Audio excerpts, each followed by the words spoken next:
Assalamualaikum warahmatullahi wabarakatuh.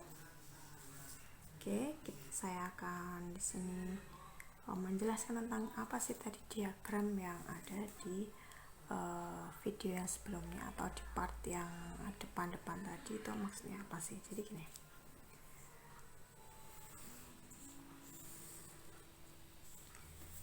Jika di sini 0 derajat, kemudian ada siku-siku berarti 90 derajat, kemudian 180 derajat, siku-siku lagi 270 derajat sampai 360 derajat, arti satu putaran penuh. Jadi ini kita namakan kuadran 1, ini namanya kuadran 2, ini namanya kuadran 3, dan ini kuadran 4. Jadi kuadran 1 itu apa sih? Kuadran 1 itu adalah kuadran atau daerah yang membatasi antara sudut 0 derajat sampai dengan 90 derajat. Kemudian kuadran 2 itu daerah yang membatasi sudut 90 derajat sampai 180 derajat. Kuadran 3 itu daerah yang membatasi sudut antara 180 derajat sampai 270 derajat. Kemudian yang terakhir kuadran 4. Jadi kuadran 4 itu antara sudut 270 sampai 360. Nah, jadi maksudnya apa? Jadi sebelumnya mungkin ya, artinya apa sih? Jadi ketika ada kita menentukan sudut 120 derajat, itu ada di kuadran berapa sih? Nah, sudut 120 derajat, kita lihat 120 derajat itu ternyata di antara 90 sampai 180 derajat. Jadi dia ada di kuadran ke-2. Nah, sekarang kalau misalnya sudutnya sudut 200 derajat. Nah, 200 derajat itu sudut antara 180 sampai 270. Jadi dia ada di kuadran ke-3. Sudut 350 derajat ada di kuadran berapa? Nah, 350 itu ada di antara 270 derajat sampai 360 derajat. Jadi ada di kuadran yang ke-4. Sampai di sini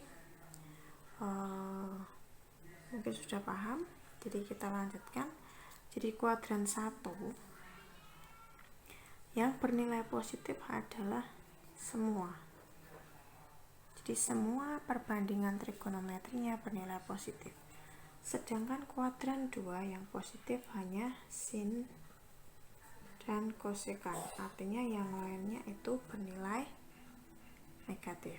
Kemudian kuadran ke-3 yang bernilai positif adalah tangen dan kotangen. Kuadran 4 yang bernilai positif adalah cos dan sekan. Jadi selain yang tertulis di sini, artinya apa? Nilainya negatif. Jadi misalnya di kuadran 2, di sini adalah sin sama kosekan yang positif. Artinya apa? Cos sama tangen di kuadran 2 itu berarti adalah negatif karena tidak tercantum di keterangan berikut ini. Oke, sampai di sini mungkin dipahami dulu. Nanti kita akan lanjut video yang selanjutnya.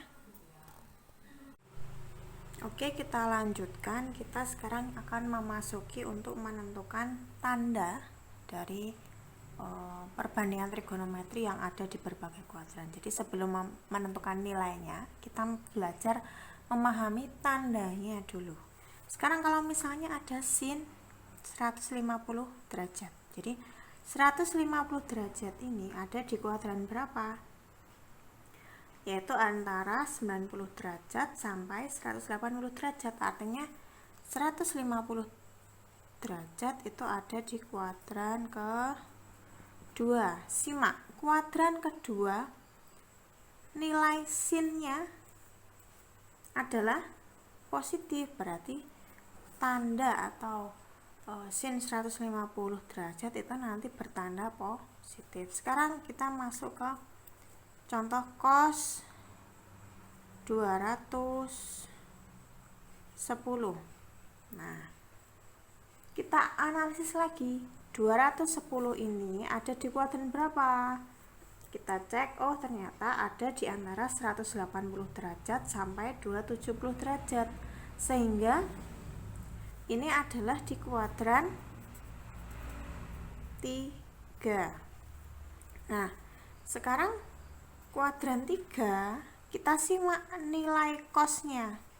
Kuadran 3 yang bertanda positif hanya tangen dan kot. Artinya nilai cos atau maaf tanda nilai dari cos itu bertanda negatif.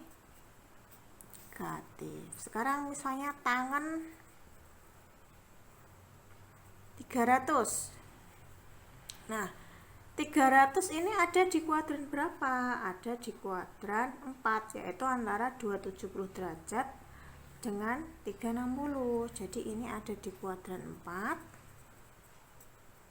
Dan nilai tannya sekarang, tanda tangannya positif atau negatif. Nah, sekarang dicek kuadran 4 itu yang nilai positif itu hanya cos sama sekan. Artinya nilai tangannya berarti di nilai tangan di kuadran 4 itu bernilai negatif. Jadi menentukan tanda dari perbandingan trigonometri di berbagai kuadran ini juga sangatlah penting, karena nanti juga akan menentukan hasil akhir dari nilai perbandingan trigonometrinya. Oke, dicoba, silakan dipahami terlebih dahulu. Kira-kira apakah ada kesulitan dulu dalam memahami tabel ini atau diagram bentuk ini? Dan sekali lagi, untuk tabel ini atau maaf diagram ini, bentuk ini wajib untuk dipahami dan diingat. Jadi ketika kalian sudah memahami setiap detailnya maksudnya apa, kalian akan gampang untuk menentukan nanti nilai perbandingan trigonometri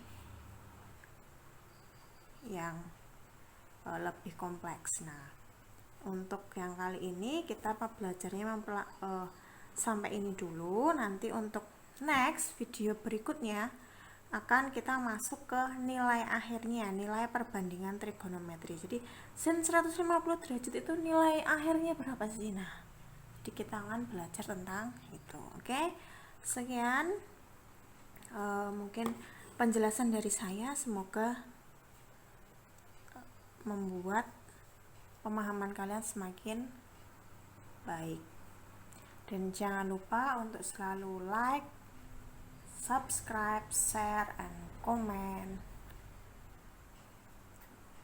untuk ke video-video selanjutnya. Terima kasih. Assalamualaikum warahmatullahi wabarakatuh.